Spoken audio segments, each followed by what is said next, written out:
Good evening, everyone. I'm your host, Pooja Chatrat, CIO, RJ Corp Healthcare Vertical, and representing CIO Club today.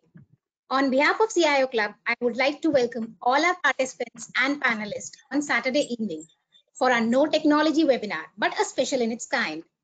That is Photography with Style, where we will hear the views from our India's most renowned photographers. Just to give a small intro, CIO Club was founded in 2008 and it's the largest non-profit organization of chief information officers in India. And its mission is to share and enhance knowledge and explore better business solutions for IT community. Now, to give you more detail about CIO Club, I would request organizer to play a small video.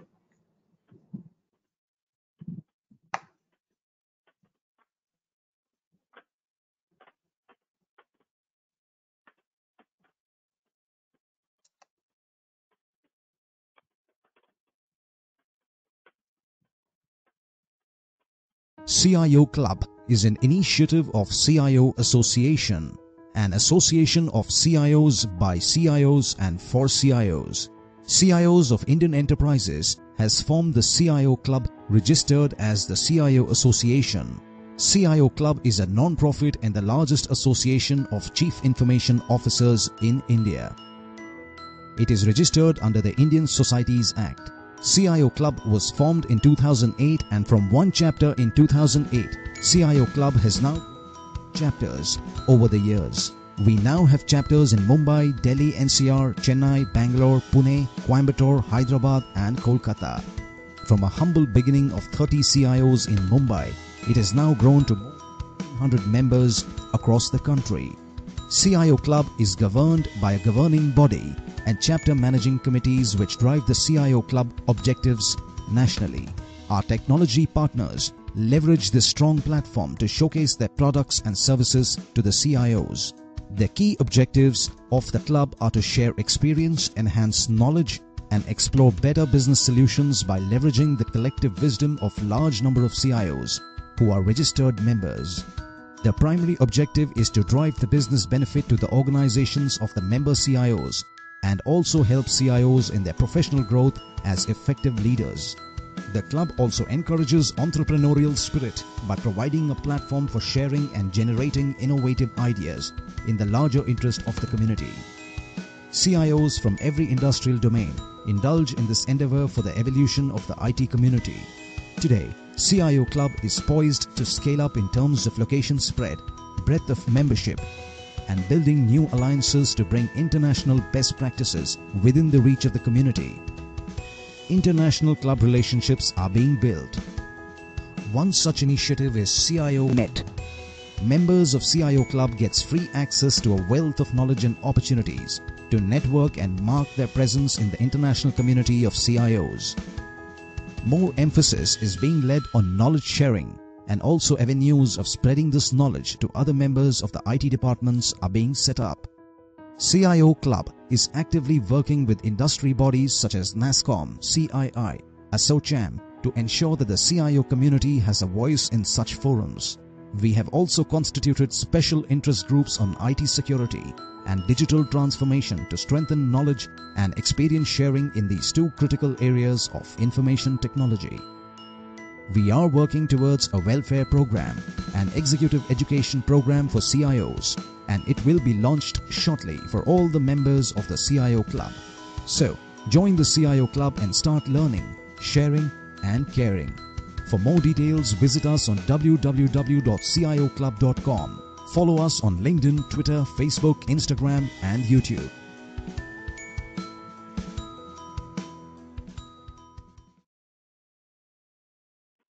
Thank you, everyone, for hearing us patiently. Now, as we all have heard, and the best photographers say, it's not about what equipment you use to take photos. It's all about the knowledge and creativity. You've got creativity already, and we'll help you today in our session, wherein you'll learn the secrets of photography from our esteemed panelist. And I'll just like to introduce our panelist, Mr. Rajesh Ramakrishnan, who's the Managing Director of Perfetti Van Mene India, Largest confectionery makers of India, known for brands like Mentos, Centerfresh, Alpenliebe, Happydent. He's also an award-winning photographer who was being featured at Cannes. Welcome, Mr. Rajesh. The second panelist we have is Mr. P.K. Raja.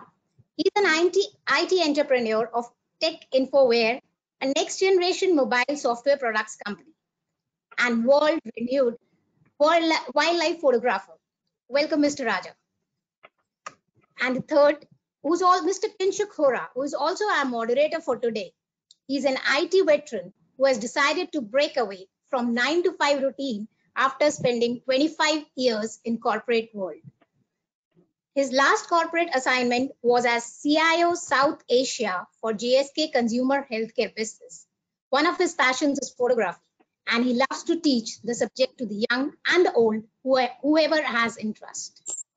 Before I hand over to Mr. Kinshuk, I would just like to request all our participants to be available and attentive till the end of the webinar to hear the selfie tips, wildlife photography tips, and finally, we'll be sharing the most awaited winning selfies for our selfie contest at the end of our session. So everyone, enjoy your session and over to Kinshuk. Thank you, Pooja, for that wonderful introduction. It is my privilege to be part of this webinar and introducing the two speakers in detail. I would like to introduce our first speaker of the day, Mr. Rajesh Ramakrishnan. Rajesh is a veteran with over 25 years of experience in general management, sales and marketing, and is currently the managing director at Perfetti Van Melle India. He heads the operations for India and Nepal as a part of his role. Prior to joining Perfetti, he has held senior positions in companies like PepsiCo, HT Media, Marico Industries, and Reckitt Benckiser. He is an engineer from BITS Pilani with an MBA from XLRI Jamshedpur. Rajesh, along with his wife and daughter, started an initiative called My Daughter is Precious to raise awareness about gender equality and support the education of the girl child. Rajesh is also a champion for gender equality and is a mentor for the past 5 years with BD Foundation, which is beyond BD Foundation is a part of a BD think tank in Delhi NCR.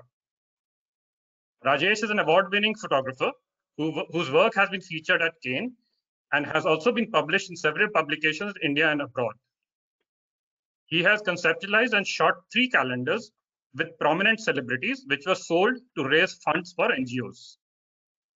Rajesh combines his passion for photography with his love for travel and likes to capture the local culture and customs. Welcome, Rajesh, to this webinar. Now, in today's digital world, one thing constant in all our lives is our smartphone. Now, I'm inviting Rajesh to share some tips and tricks to get good photos using your mobile phones. Rajesh, over to you. Thank you, Kinshuk, and a very good evening to everybody.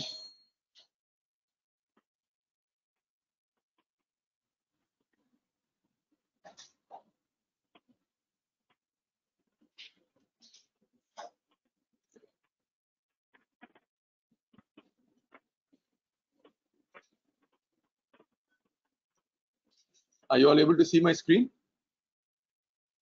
Yes, Rajesh, you can continue. Yeah. So what I thought I'll do is over the course of the next half an hour, share with you some lessons in photography and some lessons that I've got from photography as well. And these are not things that you require a fancy equipment for. It's something that you could do with your mobile phone, like Kinshuk said. So to start with, I'll first say, why is photography important to me and what role has it played in my life? Photography is one of my passions, and through the day, all of us go through various things which suck out our energy, and we very often need something to put back the energy and re-energize and maintain our energy equilibrium. And I think that's where photography, or any passion for that matter, can play a role in making sure that our energy equilibrium is restored and we are able to function well in what we need to do. So photography has done a few things to me, and the pictures that you see are, most of them are my pictures as well. One of the first things about photography is it has helped me get out of comfort zone. So the picture that you see on the left has been shot in a mosque in Dhaka. And the one on the right is Holi during during Holi in Nandgaon in UP. So again, these are places that one would not go to in a regular circumstance because they are quite different and intense. But I think because of the passion for photography, it has actually helped me get out of my comfort zone and go to these places to shoot and get the right kind of picture. The other interesting thing about photography is it has also helped me seek new experiences. So again, whether it is going to the Bhairav Mandir in Delhi, the top left picture, or in the bottom left you can see a photo from the Kumbh Mela in Allahabad, or the Phuket Vegetarian Festival in Thailand. Now these are all again extremely interesting experiences, and there are so many stories behind them.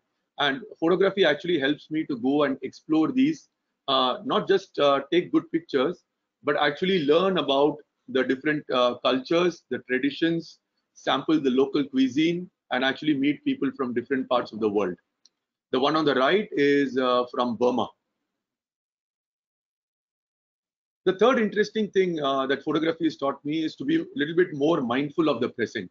So that, when you're walking on the street, you tend to start observing more of what is going on around you, right? And then you're literally all the time looking for the right shot.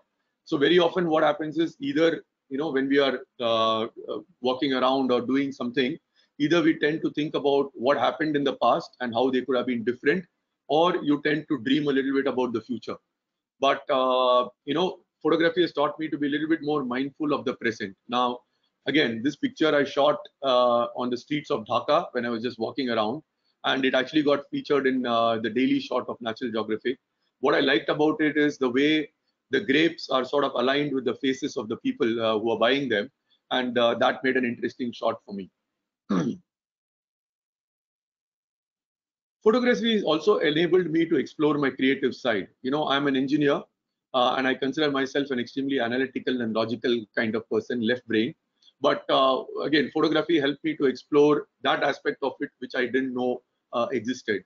So on the left, there was this picture where we had to choose a famous picture which exists and then do our own interpretation and take of it. So I chose the one on the top left, and then the bottom left, the picture that you see is what I shot with a few friends, kids, right? And this, the picture above is the one where a woman is offering a flower to a bunch of soldiers who are pointing a gun at them, at her. So again, this interpretation of mine got a second prize at the worldwide Instagram contest and was featured at Cannes.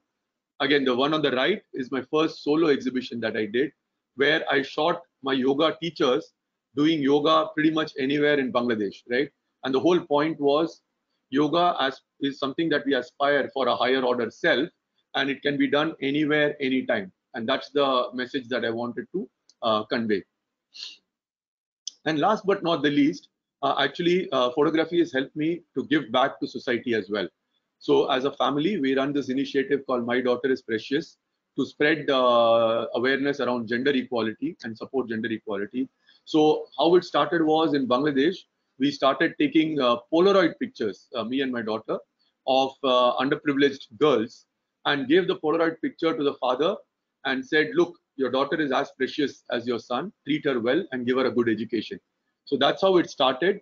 And then we sort of made stories around these families and ensured that we could spread awareness around gender equality. But later going forward, we said, this is good, but can we also try and monetarily support them? So now we have tied up with a NGO in Delhi, and what we do is we support girls through their college education, because when they are 15, 16 years old is when the parents either want them to get married off or want them to do domestic chores, etc. So today what we do is we support about 22 girls through their 3 years of graduation. And my wife, who's a leadership trainer and a coach, she has a group of women who provide the mentoring help to the girls, and we run this as a family. So the point really, what I wanted to share was photography, like any other passion, actually does a lot of good things for us. And if you are able to cultivate a passion which we can really follow through, it can significantly enrich us and broaden our perspective and make us a well-rounded person. So that's a little bit of what I wanted to share on that. Now coming to the main topic of, I think Pooja talked about it. In my opinion, we don't need fancy equipment, or you don't need any hi-fi stuff for taking pictures. So these days, a lot of the pictures which I take and which I particularly like are taken with my phone. So the intent of this section is really to share some tips with you on how you can get good pictures even with your phone. Of course, I know that these pictures are not going to be anything to compare with Mr. Raja's photos that are going to come later. I mean, he's a veteran wildlife photographer, but these are for some serious amateurs who want to get good pictures with their phones. So I'll briefly talk about 6 different tips: composition, perspective, leading lines, creating depth, using reflections, and how can you get good portraits. Composition. What is composition? It is really what you see on the frame, right? So one way of looking at it is what all is included in the frame. The other way to look at it is what all is not included in the frame, right? So it's a way of guiding the viewer's eye through the most important elements of a picture. And very often you take pictures of your friends or family, and then you have a lamppost jutting out of your head, right? Now you cannot move the lamppost, but a simple thing you can do is ask your friend or family to move a little bit so that you can get the picture without that kind of a thing coming up. So just be mindful of what is the composition that you want to shoot. Now there is a simple rule of third which says that if you divide your frame into 9 boxes, it's good to keep the main interest in one of the red dots. Of course, like any other rule, this rule is also meant to be broken, but it can just help you get some good pictures in terms of aesthetics. And I'll just share some examples of some pictures that I've shot which make the point on composition. So this is a picture that I took in Dhaka during Janmashtami. And again, my belief is that if the face was dead in the center, this picture wouldn't look as good as it looks to me now. So slightly keeping it off center makes a big difference. Of course, if you're shooting something like the Taj Mahal, which is completely symmetrical, then you would not do something like this. Of course, then you would keep the symmetry intact. Again, another picture from my exhibition series. But if you notice, the main subject is again slightly off center to the bottom left. And to me, what also makes this picture interesting is including that open watermelon in the background on the top right side. Right, the whole picture is green, and then there is a little bit of element of red in it, which enhances the overall picture. The second one which I wanted to briefly speak about is perspective. Right, we all know what perspective is. It is about looking at a thing from different perspectives. So my advice to everybody would be, before we take a picture, just pause for a moment, look at that thing from multiple perspectives and see what is the best view that you can get, which enables you to get a great picture. Now, of course, if you're taking a picture of your son on sports day, you can't do that. By the time the race would be over. But wherever there is an opportunity, try and see if you can get the best possible perspective by spending a little bit of time around the subject that you want to shoot.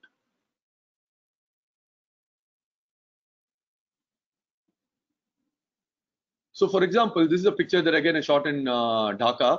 It was a fruit seller's basket. Now to me, what excited me about it was when I took a top shot of the basket, the way the apples were laid out in the basket. And the other interesting bit was there were a few oranges which were also there. So that just made for a nicer picture than what you would have got otherwise. Again, this is one of my favorite pictures. I have actually taken this picture and inverted it 90 degrees. So it is actually, again, taken with my mobile phone. It's a picture of 4 ducks swimming in the water and their reflection. And I've just, rotated the picture 90 degrees.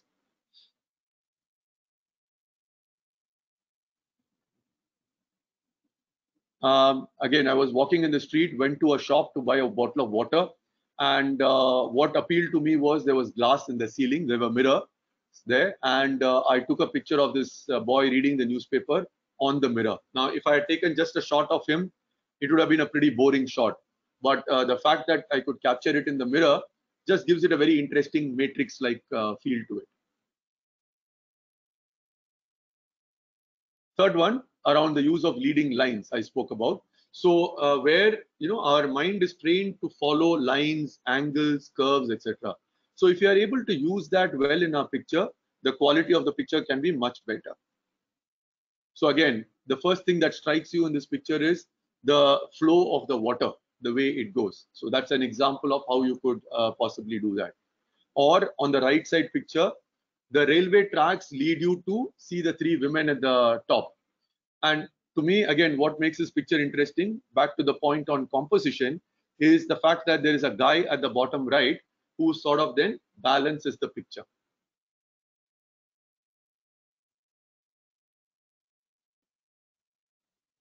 Again, if you see this one, this was shot in Bhutan. The flow of the river is along, your eye sort of goes along the flow of the river. So usually if there is an S shape or there is an angle or a curve, our eyes normally tend to follow that.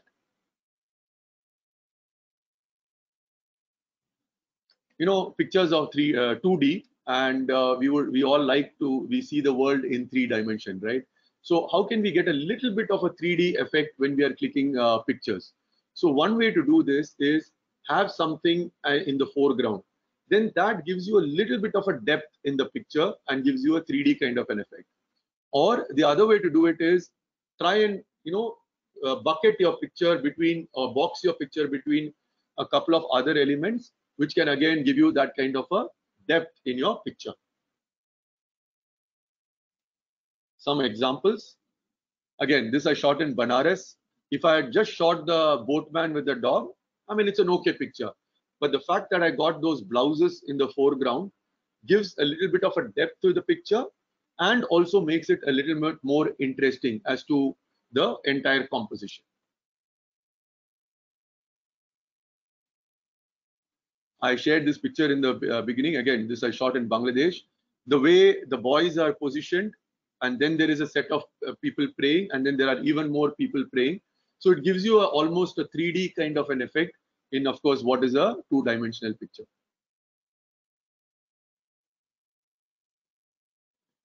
Reflections are another interesting way to make the pictures even more enhanced. There are reflective surfaces all around us, right? Whether it is water, some shiny surface, glass, mirrors, there are so many of them. If you are able to use that in an interesting manner, you can get some really nice pictures. Again, this is one of my colleagues. We were in an offsite, and like in any offsite, there were people taking pictures. So I found him taking a picture. But what was interesting to me was he was standing behind a water body.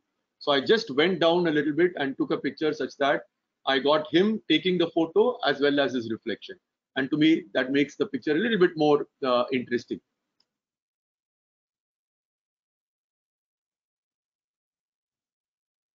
Many people have shot the Jama Masjid so many times, and I think it's a beautiful piece of architecture. It's a lovely monument. But to me, this was one of my favorite pictures because I saw there were these small little things kept there with water inside. And in each of them, I got a different aspect of the Jama Masjid. Again, something which I found quite appealing to me.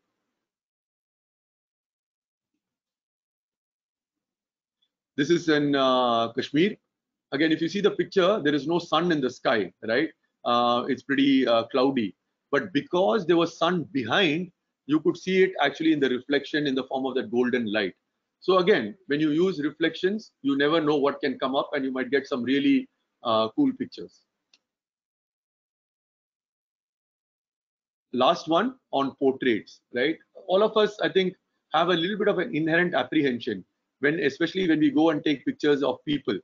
Should I ask for permission? What will they say? What if they say no? And so on and so forth, right? And I think that's absolutely justified. Typically, my advice would be if you're taking a candid picture of somebody, better to take that picture and then go and show the picture to the person and say, hey, are you okay with this picture? If they say no, you can always delete it then and there. But if you go and ask them, they become conscious and then the moment is lost. But I think if you're able to capture pictures in a nice way, the best way that works for me is just ask them and say that, look, I would like to take a picture, and then go and take that picture. More often than not, they would say yes. If they say no, just politely thank them and walk away. So I shot a few calendars over the years to raise money for charity. And these are some pictures from those calendars. Again, what I have seen about portraits is, number one, without any explanation, the portrait should be able to tell a story. And number two, black and whites work well because they cut out all other noise. So if you see the picture, it doesn't matter what color dress they are wearing, what is around them, and so on and so forth. So I always found that black and whites work better for me. And also they cut out the noise from the picture. So that would be one tip I would give to get good portraits. And of course, if you're able to use some basic simple props to further enhance the picture and tell a story, that would be really nice as well.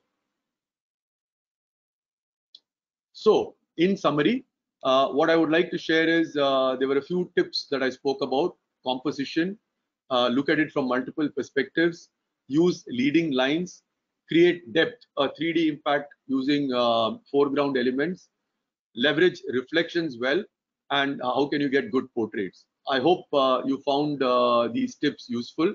And these are some things that you can do from your phone to get good pictures. I will leave you with one thought. Very often, lack of resources is never the problem, right? I hear so many people saying, oh my God, what camera do you have? Is it a DSLR? How much did you pay for it, etc.? And I know Mr. Raja might have a different view on it, because in order to take good pictures of wildlife, you do need good solid lenses and all of that. But I'm talking about on a daily basis, to get good pictures, or indeed for doing anything, lack of resource is never the problem. I think it is the lack of resourcefulness that is important, right? So if you're able to, in a resourceful manner, leverage the resources, what you need is a keen eye and be mindful of the present, and really go put out yourself out there and seek those experiences. Then you can get some really good pictures that you can feel good about. So with that, I would say, go ahead, take the leap and have fun. Thank you. Thanks, Rajesh. That was a very well drafted presentation. In fact, there were pointers that were learning for me also. And a couple of points that you've sort of, I'll be repeating in my presentation. So that's okay. Good for the viewers to get back. So it's time for me to introduce our second speaker of the day, Mr. P.K. Raja. Raja is a veteran with over 25 years of experience in sales, marketing, and general management. He's worked with multinational companies like Unilever and Aptech. He's also consulted for various industries. He now is an IT entrepreneur, and he started his own company, Techno Infofair India Private Limited, which is a technology innovation company with a focus on mobile workforce. Raja is very passionate about two things besides others, which is his love for wildlife and photography. He, true to his style of not being informal, started Wow Explore, which focuses on giving people an understanding of the wonders of wildlife. Raja's goal with Wow Explore is to build a wildlife research institute, make wildlife research documentaries, and create awareness about wildlife in children right from school level. Raja is an award-winning photographer, and his photographs have been published in Nat Geo, Kudu, NBPA magazines, to name a few. He was also a part of the international team for Royal Hornbill Expedition for a study of 10 different species of hornbills that exist in Belem Forest of Malaysia. His photographs of few endangered species have also been exhibited in Japan and Egypt. Welcome, Raja, to this webinar. I now invite Raja to share his views and learnings about wildlife photography. Over to you, Raja. Thank you, Kingship. Thanks, Rajesh. You have some wonderful photographs. Asad, amazing ones.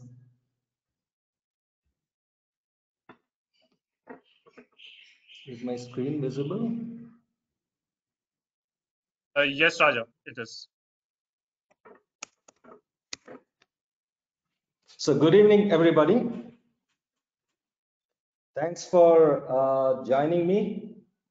Today, I would be sharing something on wildlife photography, my inspirations one. I am more into the wildlife part of the photography, and rather study of wildlife or understanding the wildlife behavior is my passion. And that's where I come for in today's presentation. The way I look at wildlife is more, it's more understanding the wild. It's understanding the behavior. What fascinates me is the complexities of the nature, yet it's so sustainable. In a way, if you look at it, there are so many species, so diverse, with so many behavior forms, yet they are interconnected. They coexist. They are dependent on each other. And they still, and this goes on. And the most unique part of it is the design itself, which is very fascinating.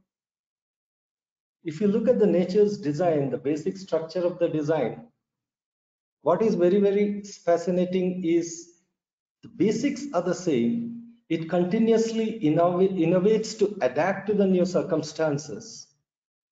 And the reusability and repetitiveness is heavy, is quite often. So it's been repeated and reused continuously for a million years, yet it runs so perfectly. So that's something which really is very inspiring, and it makes you curious to go and understand what's happening, how the animals behave, how they are related to each other. And of course, for me, this is something which has driven me to the wild. I enjoy being there, watching birds for hours, watching animals for hours. And photography has been an outcome of it, recording those moments, recording those inspirations. And that's how I look at wildlife photography. And as Rajesh mentioned, I would also say photography, of course, in wildlife, sometimes you require long lenses and stuff, but then you definitely can enjoy wildlife. Once you understand, once you look at the behaviors of the animal, once you start enjoying the place, getting into the details of various species, etc., you can definitely get good pictures out of a simple mobile phone too, because the capability of the mobile phone has now increased. As such, the wildlife has something which is special I would like to share as a wildlife is more than photography, is the understanding or the learnings I get from wildlife. Would like to take, there are a lot of scientists, business leaders, artists who has taken learnings. Artists definitely inspirations, does paintings. There are a lot of innovations that have been done. I think many of you would have already been knowing about Velcro, bullet train, injection syringes are basically an output of study of animals, birds, insects, etc. So I will just be taking that in a couple of new sites. One area where I would like to definitely like to share with you my experience is from Masai Mara, which is my favorite place. And what really perplexes me is the Serengeti wildebeest Mara migration. It's really a spectacle.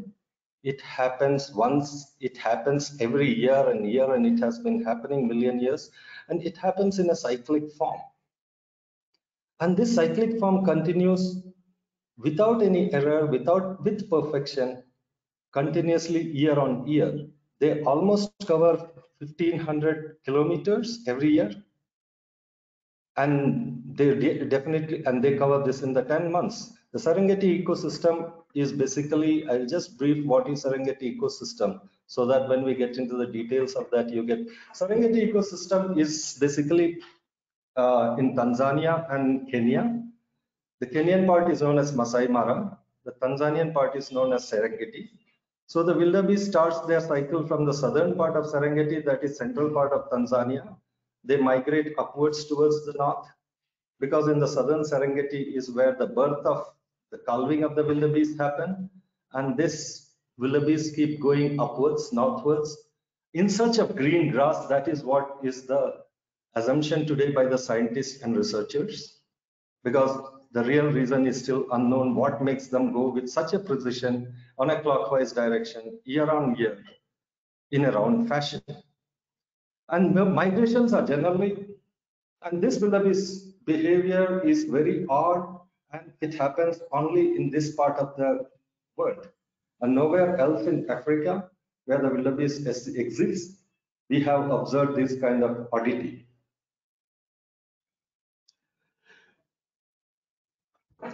So this migration, As such, if we look at it, this migration as a behavior pattern, of course, it's cyclic.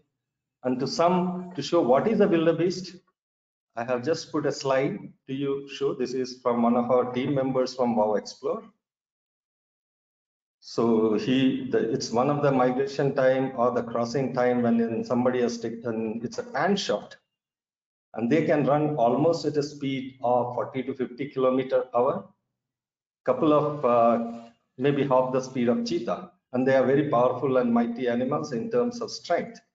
They can sometimes challenge even a lion, but usually they don't because they are a shy animal. But they move in.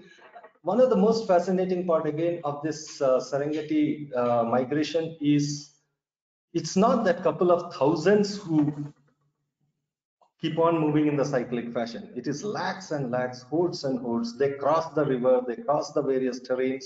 The chaos happens, the kill happens in the land.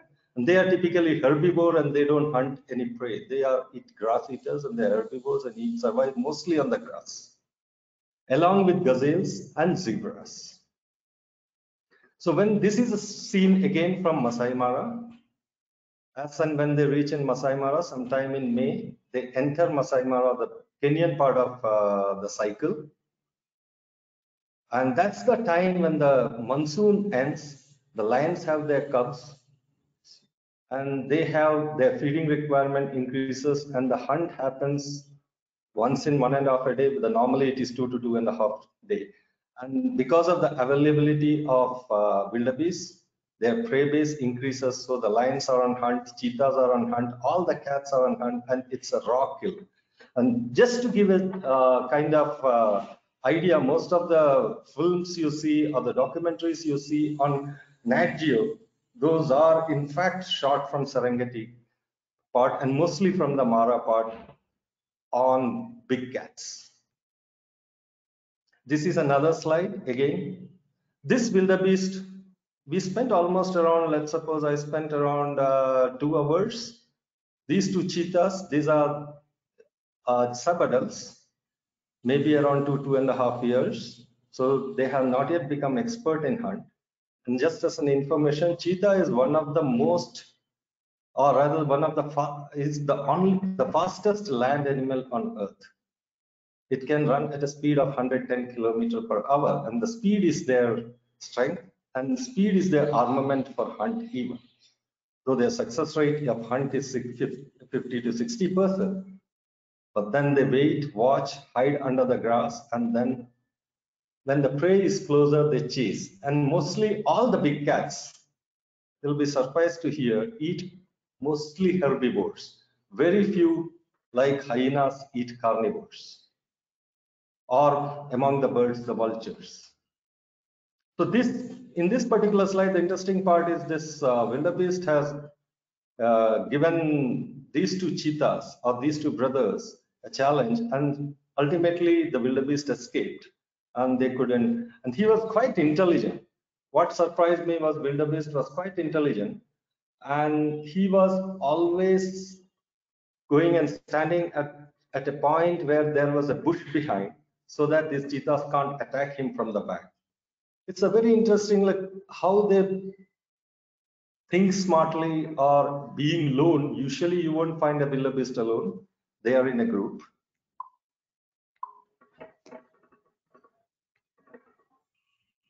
And when they cross the river, they have another predator waiting, which is a crocodile.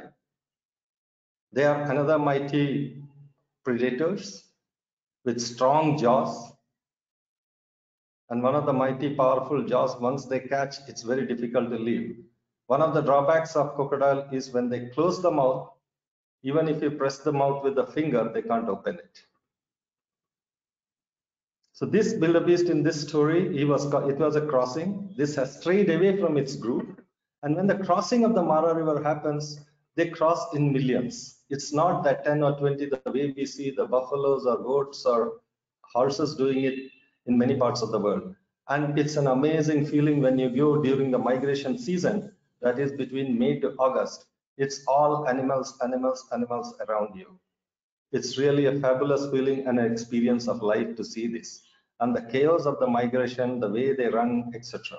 But in the whole thing, if you look at it, what was my learning point or experience is the way these wildebeest prepare for migration. At some point, they also conjoin with zebras. This is one of the things. The whole process begins before they decide for crossing. Why do they cross the Mara River first? They cross the Mara River because of the green grass available on the other side. And when the breeze blows, they get the smell. And that's when they start preparing for the crossing, because wherever they are ranging, they have the grass. They may have already foraged the place, and they may be not having the grass. They're looking for a newer area where they can go and again do this. So they, in the typical cycle, they cross over. The typical cycle, they have a station base where they wait for some time, and then they forage for some time, cross again, move again, cross the rivers, cross the terrain. Terrains are quite tough, and then they group, and then again. So this is one of the herding time. One of the most interesting and spectacular, of course, what people talk about is the crossing of the Mara River. That's where the photographers, scientists, researchers, everybody got interested because of the chaos. But for me, what has been more interesting is the activities before. They herd. One of the interesting facts was these wildebeest from different groups come together, form a larger group. When they form a larger group, they have certain monitors. Some guys who basically see that the guys are in place and they don't disperse. So I name them as monitors. And there are some wildebeest who are leaders. And these guys, before the crossing happens, they go to the Mara River, smell whether there is a danger from crocodiles or any predators. And if they smell something, they come back. But the leader is the person who takes the first jump. This is again a herding process. This photograph has been taken around 7:38, when you have the spectrum of sunlight with more of dominant yellowish tinge. So this shows, and if you look here on the top slide, there is a zebra standing in the front. The zebra seems to have a strong sense of scent. So they go and check out whether it is very safe to cross the river. If it is not, they come back. But as soon as the crossing starts, you won't find the zebra in the front. They go into the middle or the back because they are more frail. And this guy who is the leader, he comes and smells. He thinks it is safe. He makes the jump. Now, to your surprise, let me show you when he jumps what happens. This is how it looks. And for me, this pattern was quite interesting because it forms a W. And Wow Explore even starts with W. And when you zoom close, this is what you see, what happens in a migration. And migrations typically happen in an afternoon, the crossings typically happen in afternoon time. And the herding or the preparation of that happens in the morning between 8 and 11 a.m. And there is a reason behind it again. The crossing happens because as in the afternoon, the predators like cats are inactive. So the probability of getting killed or the probability of survival is very high. Secondly, the hippos, who are again herbivores but massive animals, which even when in group, the lions don't go near them. They are in the water cooling themselves off. So they definitely, the wildebeest feel safe because that's the time maybe their predators, which are mainly cats, won't come. So they feel safe and the kind of survivability. They also sometimes look into the breeze. They go in the opposite direction of the breeze. The reason being, usually animals run in the direction of the breeze because it assists them. This is, once they make a crossing, sometimes the zebras when they cross, the crocodiles. This is an instance which we saw last year in month of August or September. And this was a quite emotional moment for us. Mostly everybody was quite moved. This fawn was caught by the crocodile. There was the second one. The mother came and tried to pull, but he couldn't get himself released from the clutches of the crocodile. And the water was quite rough at that time. So he couldn't swim against the water. You will be seeing that he is almost facing the other side where the water is coming from top left right to left, and he is facing from left to right. And finally, mother had to give up. And this is the final kiss. And when I just turned around and saw the people in the Jeep, I could see the tears rolling down. And that what is so interesting in Mara. You have a lot of emotions of the animal. You see the raw blood in the kill. You see the animals like cheetah running at 100 km/h. And one of the another fascinating information I would like to share is in Mara, mostly in nature, nothing is wasted. I had an opportunity when cheetah made a kill, and then after cheetah having it, hyenas came, took the bones away. Then the vultures came, vultures ate the rest. And what you had is some grasses. What was left was some grass laden with blood. When you look at these things, sometimes you tend to learn from these observations. For me, the migration I got interested is for the reason that maybe if I could find a link in my professional job or in my problem, some kind of a problem which on a personal or a professional level, I could. Certain key observations which I noted is in migration, they have an appropriate route and it's a fixed route, and which has been happening for thousands of years, and yet it is successful. The learning is plan your strategic route. Basically, whenever you're doing any kind of activity, even in corporates, let's say today, you definitely do, we can consider even upgrading to a new technology as a migration from old one to new one. Upgrading your software to a different version can be a migration, a new product launch, abandoning a market, going to a new market, upgrading the product, getting a new brand extension due to change in preferences. So maybe there can be some learning from this which can be taken.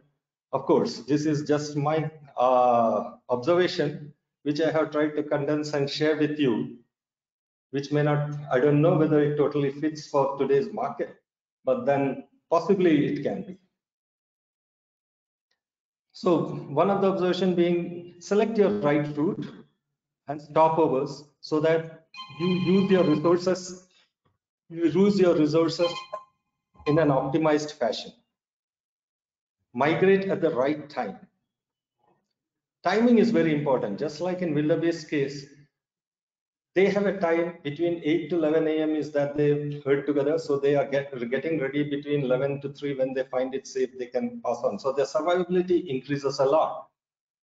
And that's when you are more nearer to the mission success. Leave the place fertile. This is a very interesting thing. When they herd together and before crossing, what happens is this wildebeest keeps on running up and down, up and down, up and down in couple of queues. They may be 2 and 3s. The monitors see that they don't get strayed away. The monitor wildebeest see that they don't get strayed away. And I was just wondering what can be the possible reason. The wildebeest have a very strong hooves. So when they run, they almost plow around 1 to 1.5 inch of the soil. And they do this repeatedly so that they plow the soil before they leave and they keep it ready for the new grass to grow. So they leave the place by again making it fertile. So when we do some kind of this can be some input we can look at. For example, let's suppose if you are basically changing your product strategies, or maybe looking into a market from where the consumer preferences has changed, we can avoid dumping or leave the market fertile so that we have the relation or the CRM activities intact, which will help the business to grow. And the basic thing is this builds the trust for the organization. And when you go with a new product, definitely the people accept it easily. So that's something which again is I found some kind of a synergy where this migration can teach you, or this kind of thing, where when you look at animal behavior, herding and preparation. herding and preparation basically, as I said, is a very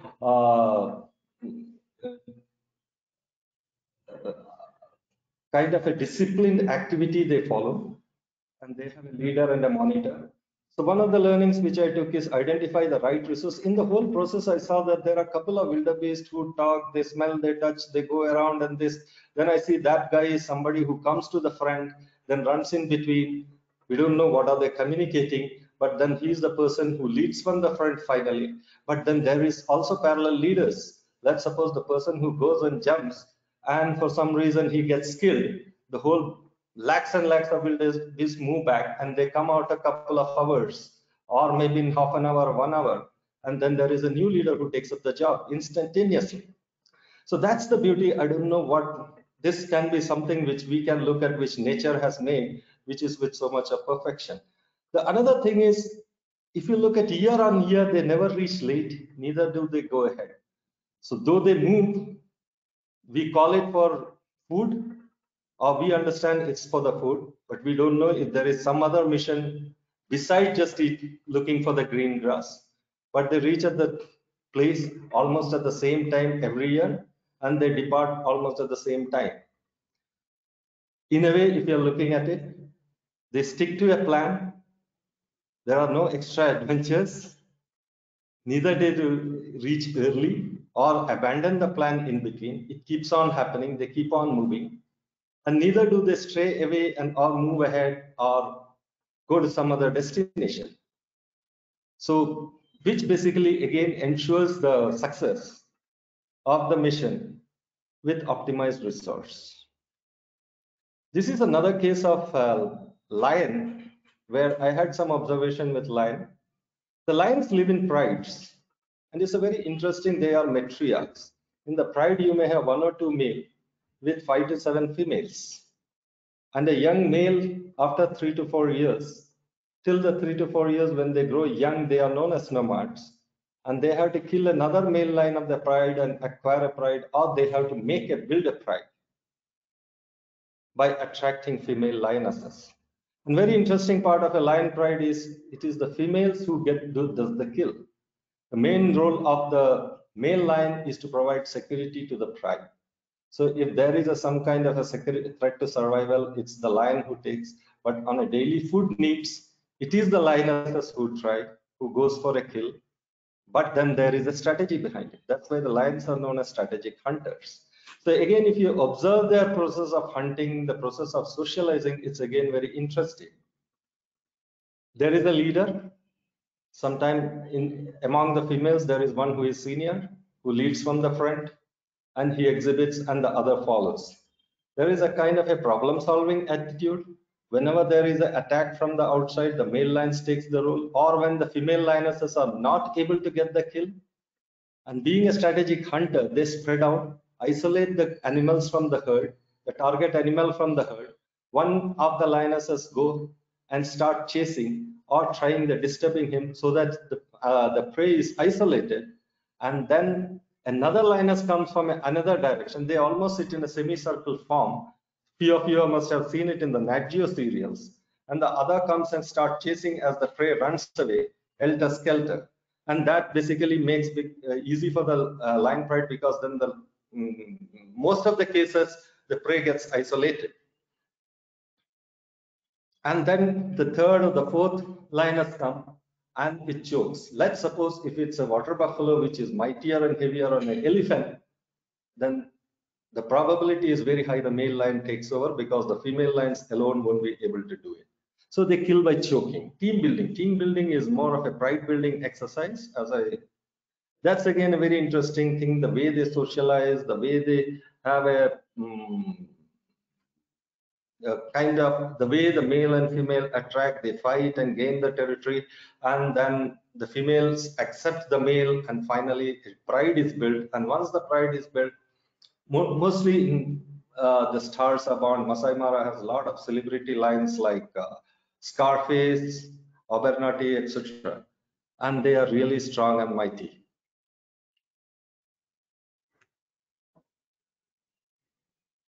There have been a couple of innovations which has come from nature by observing nature and their processes. One of them is bullet train. I don't know how many of you know about it. When the bullet train was discovered and it made its run in Japan, when it came out of a tunnel, it made a big boom sound. The scientists, the technologists were quite confused what's the reason and what's happening. They went back to nature, identified kingfisher who makes a dive, and it is so smooth without any friction or a kind of aerodynamic pressure stopping this thing. It catches and comes back boom within few seconds out of the water. So that was looked upon, and they found that the design of the beak of the kingfisher was used to design the bullet train's nose. And that's how the solution of the pressure difference due to which the boom sound was created. Similarly, the turbine blades were inspired by the humpback whales. I will go through it because of lack of time. Injection needles has been inspired by mosquitoes. I don't know, many people may not know that. There are many other instances. In wildlife, again, there are many. When you look at the behavior, like leopard, it's another cat, again a mighty cat. It's a stealth hunter. If you wait and watch, this is one instance from Masai Mara, which we waited almost 2 hours to get this shot. If you can see, there is a bush here. He was hiding here. Our guide said he is hungry, so he will definitely hunt. So we waited. This gazelle was alone. It was looking the other way. So it was waiting till the gazelle turns this way and it comes closer to him. As a stealth hunter, he always will hunt. A leopard is a powerful beast, and it can just jump, run quick and jump almost at a 50 km/h and jump on the prey, and its success rate of hunting is very high. So he came from this, he was sitting in this bushy area, and from there he came here when the gazelle was looking this side, and he makes a quick jump. And this was something where we got him on the air when he jumped because we were quite prepared. So similarly, maybe you can just, tigers are basically ambush hunters. Watching these animals hunt is always a learning experience. It helps us to give lots of tips and tricks. Coming back, understanding of the animals, of course, sometimes you're tempted to create a story out of it. You want to record the event. That's when the photography comes into picture, and that's where my photography, so what today I'm talking. Of course, Rajesh has talked a lot about the composition and stuff. I won't be looking from the perspective of composition. For me, creating image is more important, device is not important. Of course, sometimes you need some kind of a tool to capture certain things. That's a totally different aspect of it. But finally, image is your story. So it's your story, camera just clicks it. So what you create as an image is in your mind. So what is the first tip I would say in wilderness? Or as a wildlife photographer or as a wildlife lover, just go and enjoy there. The moments will happen. Be prepared and click. That's one of the best ways. This is one of the photographs we made again in Mara during one of the sunrises, when our team just was having some good fun, and somebody took this picture and shared with me. What should essentially an image? I would be just talking more on the essentials, how to create an image. So compose an image to tell a story. So image essentially should tell a story, the story which you have been trying to think about, or the story you want to project. So what is it? Let's suppose this is one of the simple image of a lion having its prey, which can even be taken by a mobile phone, though I have taken it with an SLR camera. It can tell a story. Let's see what story it has. So the heading can be King and his Kill as an example. Look at the light. It's an early morning shoot, the golden light. The prey is the wildebeest, the one on which it is feeding, the kill.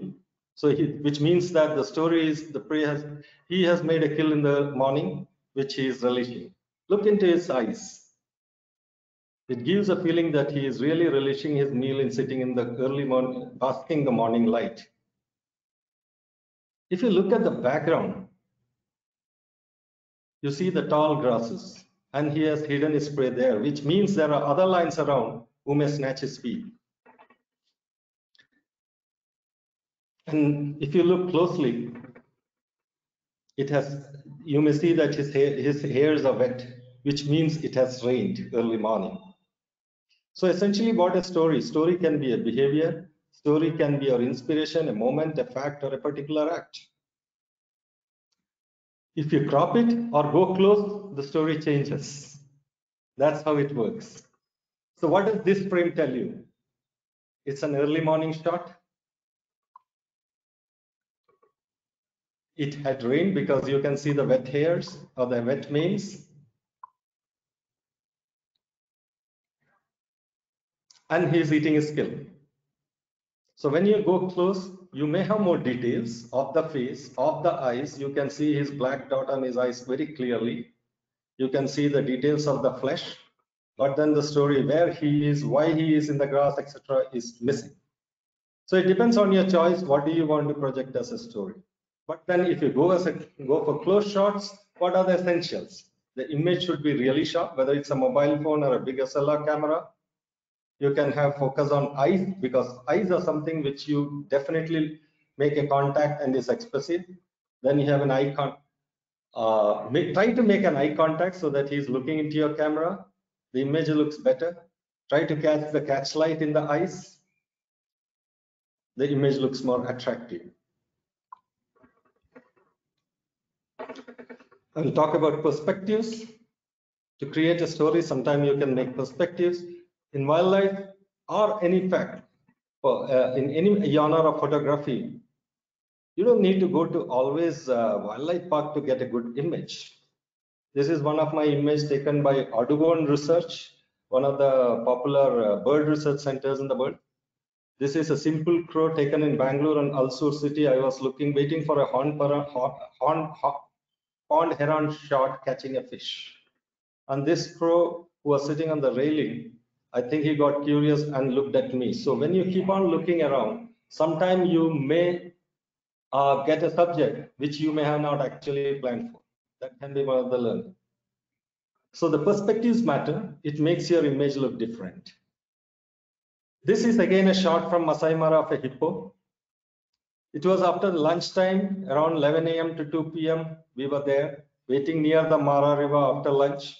And it's not a good time to take shots. So I wanted the picture to be made differently because the light was bad, so that it looks attractive. It was a risky shot. You should be really careful. And with the help of the guide, I had almost gone to the level of the water because hippos can really attack you. So please be careful when you try this. But then with help of guide and precautions, definitely you can give it a try. So when you go to the ground level, it definitely gives an interesting shot. Generally, a shot can, any kind of an image can be taken at an eye level. It definitely usually looks good. This is another shot of a pelican taken at Ranganathitu. The Ranganathitu pelicans have a very unique behavior of going around and scooping water and carrying the water to their nest, or sometimes catching the fish or twigs for their nest, etc. And I was sitting in a point which is at a very lower level, and seeing the pelican there coming and scooping quite often. I waited there for some time and I could get it. So this almost 1 or 2 hours. So this pelican had a scoop and the reflection of the water along with it. And this was one of the photographs that has been published in Nat Geo. If you spend some time with birds or wild animals, you can get patterns like this. There can be a symmetry. River terns are a very shy bird. It is very difficult to go close to them. I was fortunate because I waited for them, because I knew that this is a point where they come and it was a breeding season. So a male and female will come for their courtship. And definitely something may happen in terms of some formation of pattern. And fortunately that day, that moment, I got this symmetry. Here's another reflection. Reflections can be sometimes very interesting. So reflection is another perspective which you can use to communicate your story. Something important in wildlife or any form of genre of photography is light and shade. What light does is it gives you the details, and shades create the depth. If you look at this place of the lion, there is some kind of a wrinkle or an undulation of the skin. This would have looked quite flat if it didn't have shade. You can use light to make something like this. These are known as technically rain photography. Is the light from the opposite side at a particular angle or at a particular height. You can get a rim of light because of the fine hairs they have. So this is a monkey in Bandipur, mother and child crossing. I was waiting there for the safari jeep and I saw that crossing on one of the building boundary walls, and that's when I got it. So sometimes you get lucky with good shots when you are not on a safari, you are just there and you got it. Something like that happened to me with a wild boar kill in Bandipur, where I was waiting for a safari got cancelled, something happened. But wild boars who generally doesn't kill, make a kill, that day made a kill of a lemur, which was a very unique experience. This is a contrast of black and white, where white is totally white and black is totally black. We call it as high key. High keys makes the shots very interesting, and they do communicate their story. This is again in Masai Mara. I was waiting for the giraffe so that this tail doesn't intersect with him. By that time, this bird came, which broke the monotony. That's one of the reasons why I clicked this. Colors. Colors are something very important, attracts everybody. So when you take a photograph, looking at the colors and composing the photograph from a particular angle or perspective, look at the light before you shoot, so that the light is on the eyes, and a colorful bird in action, especially something like this, a parakeet. This was taken in Jurong Park, Singapore, will look really very beautiful. But colors is one thing, but then if you have tones in the image, so definitely looking for the tones. Like if you look at the picture, because the tones communicates the emotion or the mood of the picture. This is at Amboseli, again in Kenya. Background is Kilimanjaro, which is equivalent to Mount Everest of India, one of the tallest, though not as tall as Mount Everest. It's an ice-capped mountains, and photographers go there, wildlifers go there to enjoy the place, photographers to get a good background pictures, good picture of elephants. It's known for elephants. So looking at this picture, it tells you it's an early morning, beautiful day with sun rising, pinkish clouds, the mood is built, the elephants are on their way to their start of the day for their own business. This is a silhouette shot again in Masai Mara, where it's during the sunset. So the stress is basically, if you look at the tones, if the color is the rhythm, the tones make the melody. It's just like music. When you listen to a Lata Mangeshkar song, if there is no subtle variation, then the song looks little flat. It doesn't connect. It is the tones of it's the subtle tones of the variations in the music is that makes the music, or which attracts you and connects you, and it tingles your emotion. Similarly, if you look at the tone here, that's basically telling you the story, and then you feel, oh, let me go, it looks a beautiful place. Action shots, definitely. Action is something everybody likes. This is one shot of silver-eared Messia from Malaysia during my Hornbill expedition. In one of the places, I was just sitting idle, and I was waiting and looking at the small birds who were jumping around, and this bird was trying to attack another kind of a bird who was trying to eat its feet. So I think I was there at the right time, at the right moment, though I waited and did my, was prepared. I got this shot. Understanding the animal behavior makes the action shots very easy. Action shots are not really easy, so you will be able to anticipate it. This is again in Mara, the two lions. This is one of the this is one of the moments where the two lions, when they are apart for some days from the same pride, the lioness especially of the same pride, when they stray away somewhere and meet again after a couple of days, they jump, they hug, they smell each other's mouth to see whether they are hungry or not. So that is a very interesting thing, and it's one of this moment where you see they both of them are in a joyful mood after meeting after a long break, and there have been moments where they have been smelling each other's mouth to see that they are hungry or they are not, and they take care of each other. This is almost, I'm reaching the end of this. Okay, wildlife photography. There are, for a wildlife things. Wildlife is something which is very essential, and there are small little things you can do to change the world around you. You don't need to always go to a wildlife park or a jungle to make a difference. Encourage the birds in your backyard. Feed them with water or with a feed. grow plants which attract birds can definitely make it interesting. Imagine having a bed tea in the morning among the chirp of the birds in your balcony, especially in the cities like Delhi, Mumbai, Bangalore, or Chennai. So if you can plant,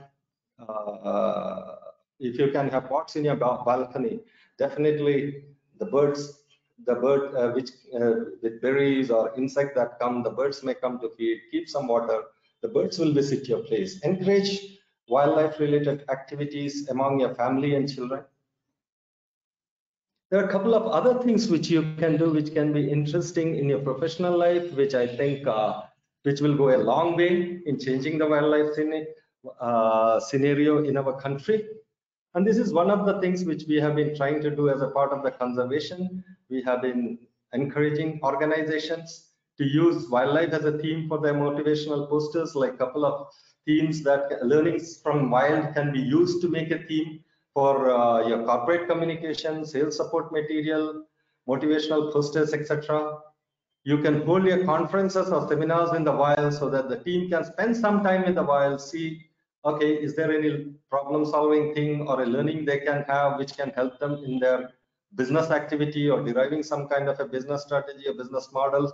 Today, I got a mail a couple of days back from CIA after this COVID attack. They are looking into business models which can basically try to mimic the business process, mimic the process that exists in nature, which is so sustainable. So that's something which we can look at. Business awards maybe. So this is kind of small examples. And the next slide. As I go along, there is a question here for you. Did you think that the colors in the last frame, when I say the last frame, this frame, was it appealing for you? Just wanted to let you know that this color combination of the bird was used. So the bird which was on the left, it's the same color combination. So in nature, when you use the color, and this is what we do in my company, or the company I work for, Techno-Infoware, is basically we, instead of going to internet, the coders or the software engineers, we encourage them to look at the birds, or even if in the internet, browse for the birds. It will have some kind of, you may have having some attachment, you know more about them, and then slowly the wildlife or the birding happens or the animal thing happens.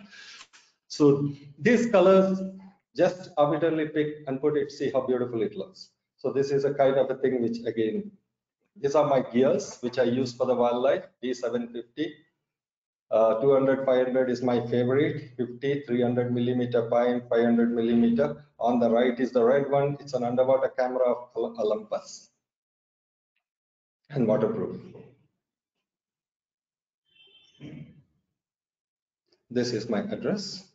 Thank you, CIO team and members. Thank you, Raja. That was very interesting and elaborate presentation. I think some of the photographs were really, really cool. I think the interesting bit for all the CIOs out here would be how you related on-field observations, learnings in the corporate world. I think that was an interesting bit. I know we are at 6:30, so I have a presentation and I'll make it very quick if I can have the controls from the administrator.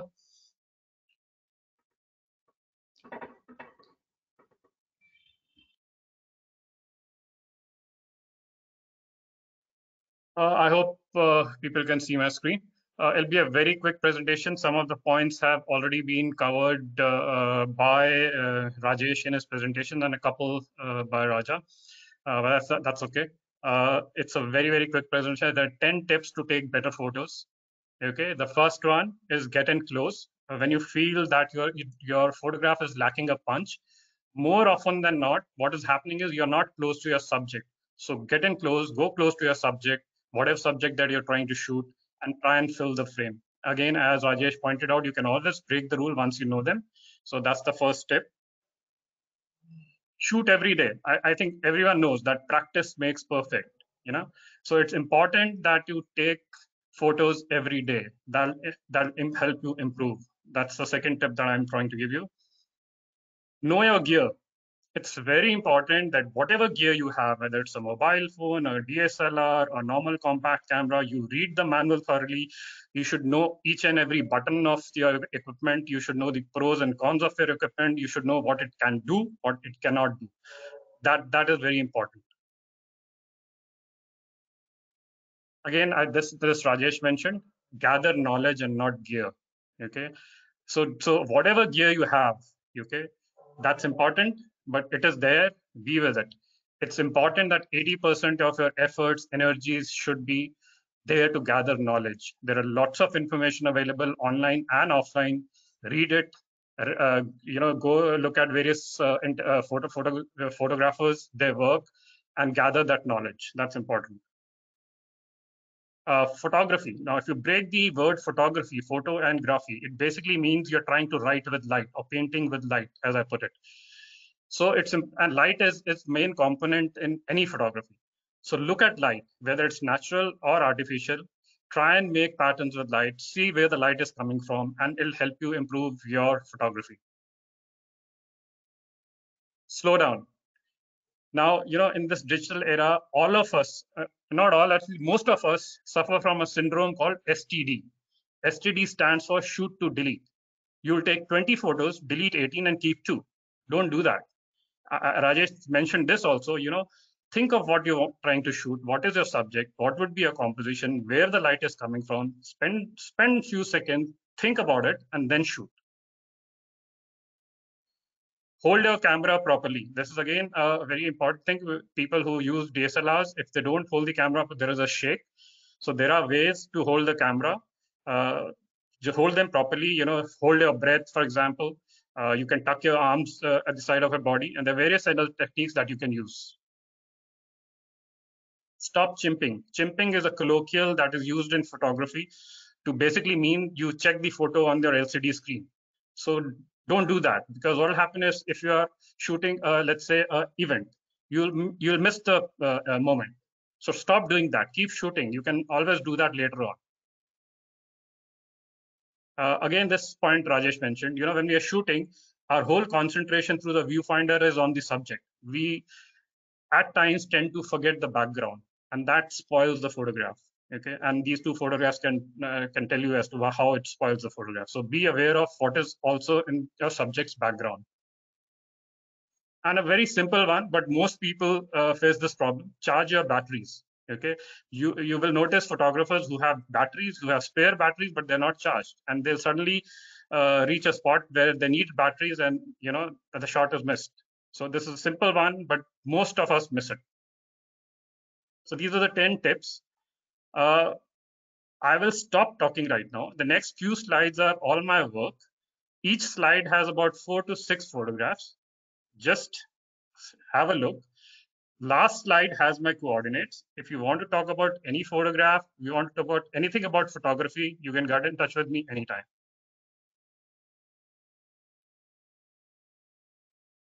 These are various pictures that I covered, events.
These are my coordinates. If you've noted down, you can get in touch with me anyway.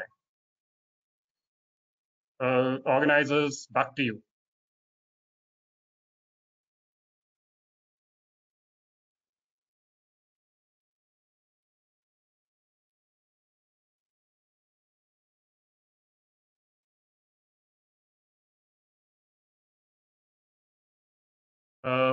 Pooja, I think, hello, Pooja?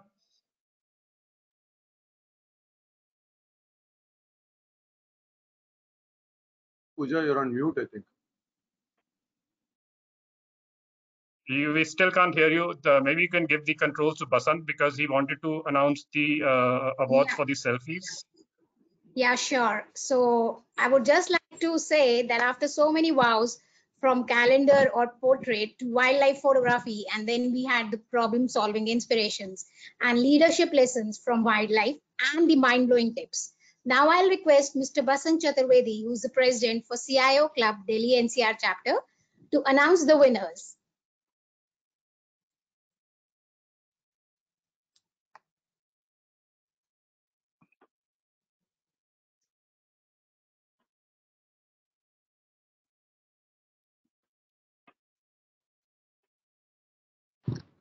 Thank you, Pooja. I would like to thank all the panelists. Fantastic session, and it's a wonderful session for me. Lot of learnings.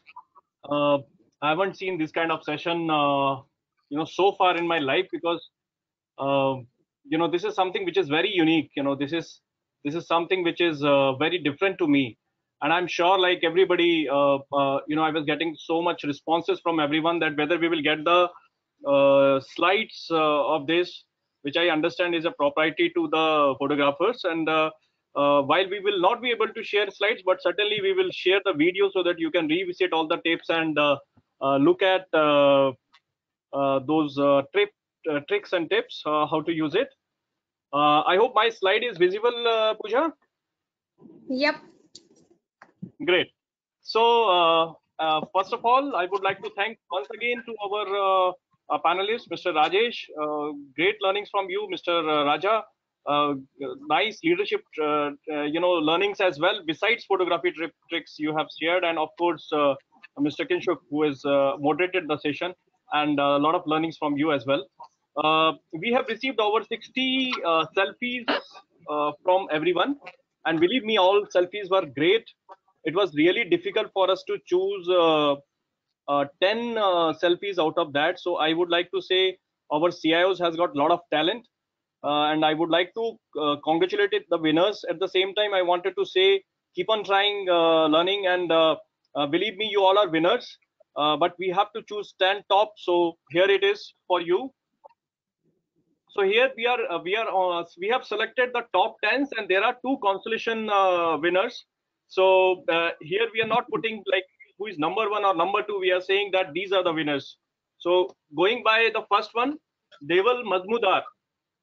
The title of the selfie was Professors, and this was the selfie which has been shared by him. So congratulations, Deval. Second one is Kapil Mehrotra. Is the title of the selfie is Mehrotra's Forever. It is a very nice family pic, and the way it has been taken. And you are also the winner. So congratulations, Kapil. Nilesh Patel. Less perfection, more authenticity is the title of selfie, and beautiful selfie with two beautiful kids. So congratulations to you, Nilesh. Next one is Manoj Srivastav. This is a family pic, emotionally locked down forever, certainly because it's a family, and I'm also emotionally locked down. Sorry, I haven't missed that. I will take it after this session. So congratulations to you, Manoj.